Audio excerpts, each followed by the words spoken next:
Bonjour à tous, on est reparti pour une vidéo encore une fois avec des probabilités.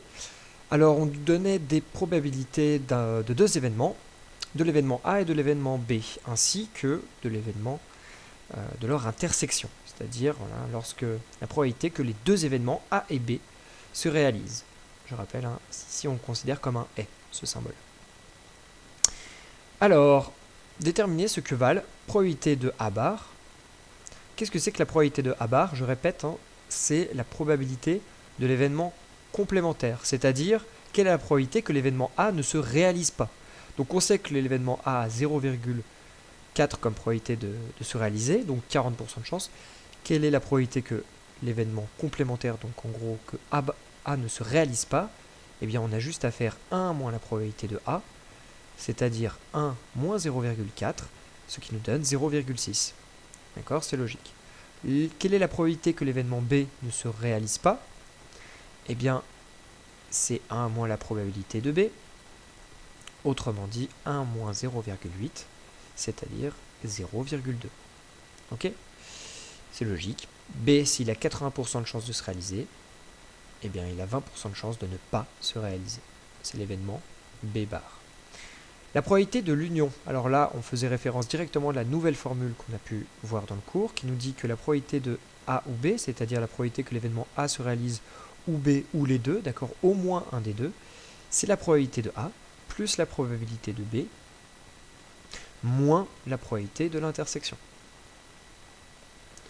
Autrement dit ici, le calcul est rapide, c'est 0,4 plus 0,8 moins 0,5. Ce qui nous donne 0,4 plus 0,8, 1,2, moins 0,5 et 0,7.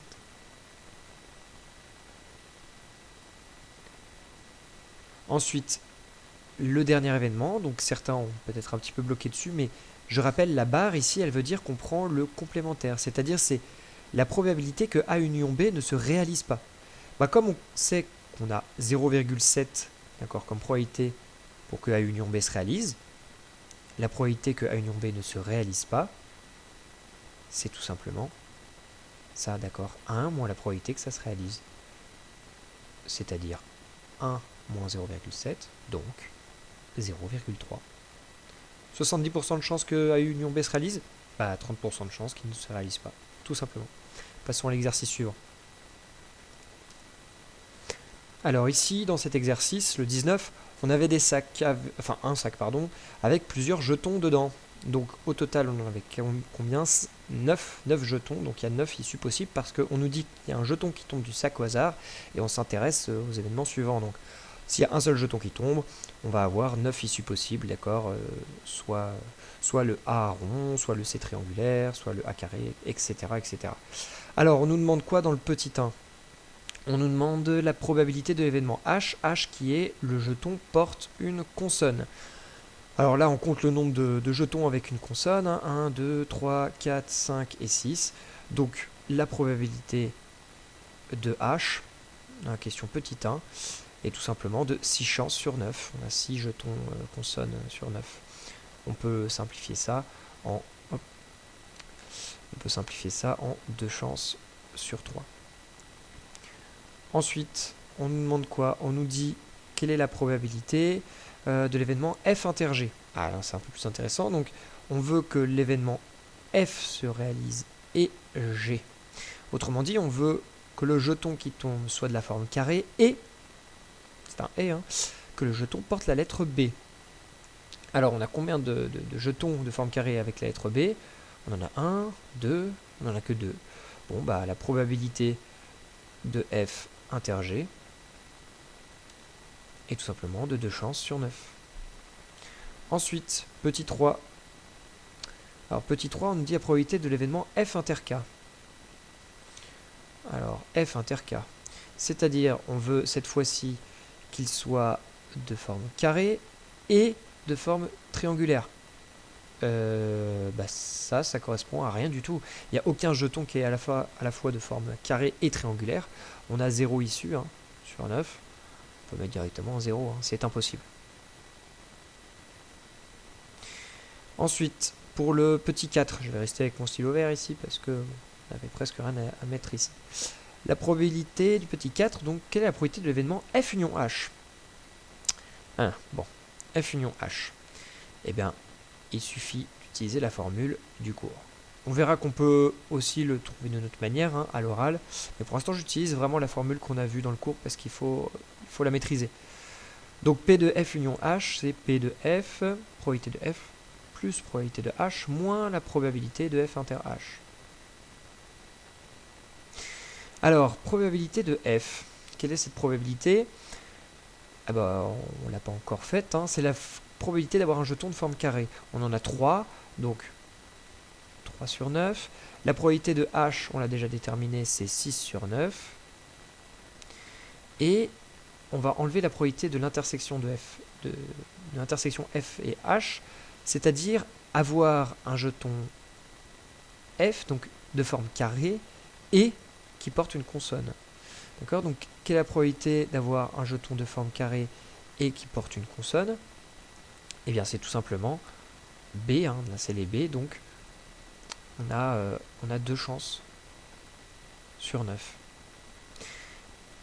3 plus 6, 9, moins 2, 7, donc 7 chances sur 9. Comment on aurait pu trouver ce résultat autrement? F union H, ça veut dire quoi à l'oral? Ça veut dire avoir l'événement F ou l'événement H ou les deux, d'accord? C'est-à-dire au moins F ou H qui se réalisent. Eh bien, si on avait d'abord regardé les jetons de forme carrée, on en avait 3, et on veut aussi que l'événement H se réalise, c'est-à-dire qu'on ait un jeton qui porte une consonne, donc on pouvait aussi englober B et C avec, là les B et C triangulaires, et les B et C ronds. Ce qui nous faisait au total toute cette partie-là, d'accord? C'est-à-dire c'est 7 jetons sur les 9. Et donc on retombait bien directement sur 7 sur 9. Ça marche? La question petit 5, je vais arrêter de faire des traits un peu dans tous les sens. On nous demande la probabilité de H union K. Alors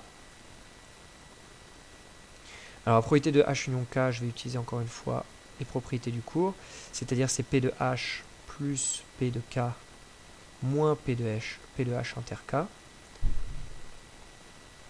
Alors, probabilité de H, 6 chances sur 9.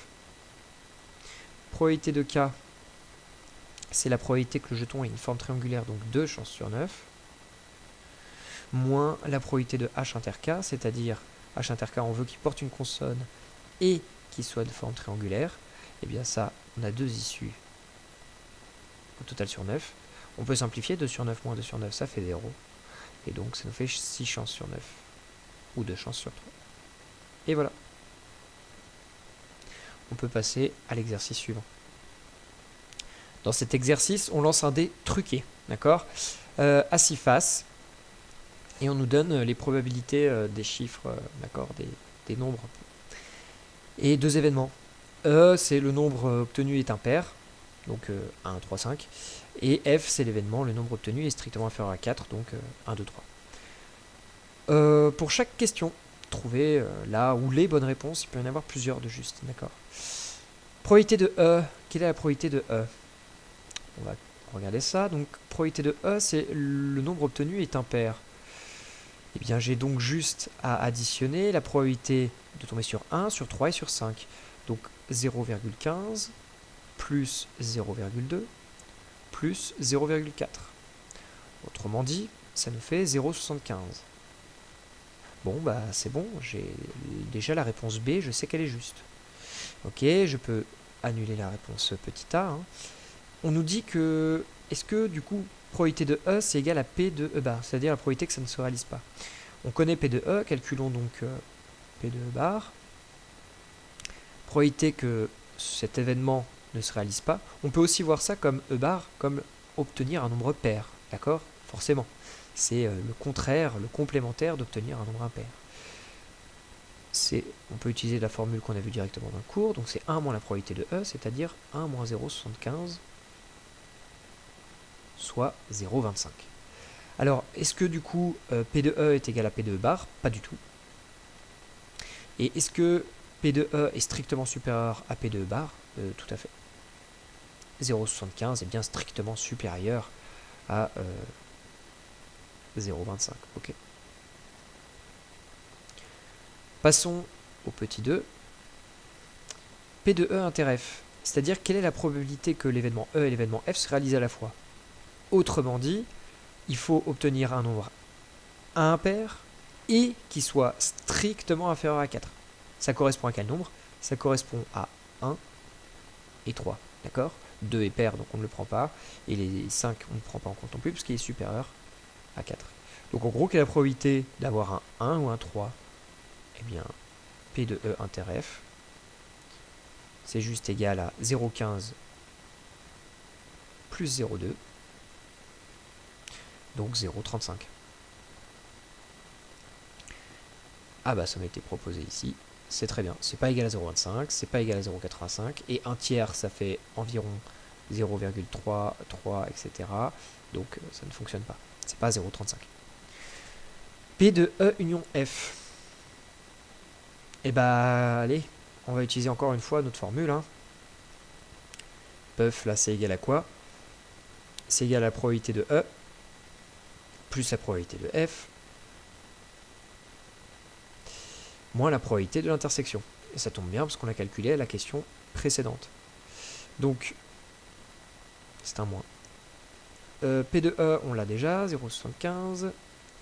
P de F, on l'a pas calculé, mais c'est quoi? C'est la probabilité. P de F, probabilité, d'accord, que le nombre obtenu soit strictement inférieur à 4. Donc c'est la probabilité d'avoir 1, 2 ou 3. Donc j'ai juste à faire la somme de tous ces nombres. 0,15 plus 0,1 plus 0,2, ça me fait 0,45. Ok, j'additionne 0,15 plus 0,10 plus 0,20. Moins P de E inter F, alors je l'ai calculé précédemment, c'est 0,35. Je fais donc maintenant la somme de ces nombres et je tombe sur 0,85. J'ai mon nombre. Je peux barrer les autres. Ensuite, petit 4. Donc on a fait B, D, C, A. Petit 4, P de F égale. Alors en fait, j'ai déjà répondu à cette question précédemment parce qu'on pouvait répondre à la question 3 d'une autre manière. P de E union F, on pouvait remarquer que c'était aussi donc la probabilité d'obtenir un nombre impair ou un nombre strictement inférieur à 4. Donc on pouvait faire aussi probabilité de 1 plus 2 plus 3 plus 5. Ok, 1 plus 2 plus 3 plus 5, c'est bien la réunion de E et F. Et en faisant ça, 0,15 plus 0,1 plus 0,2 plus 0,4, on retombait sur 0,85.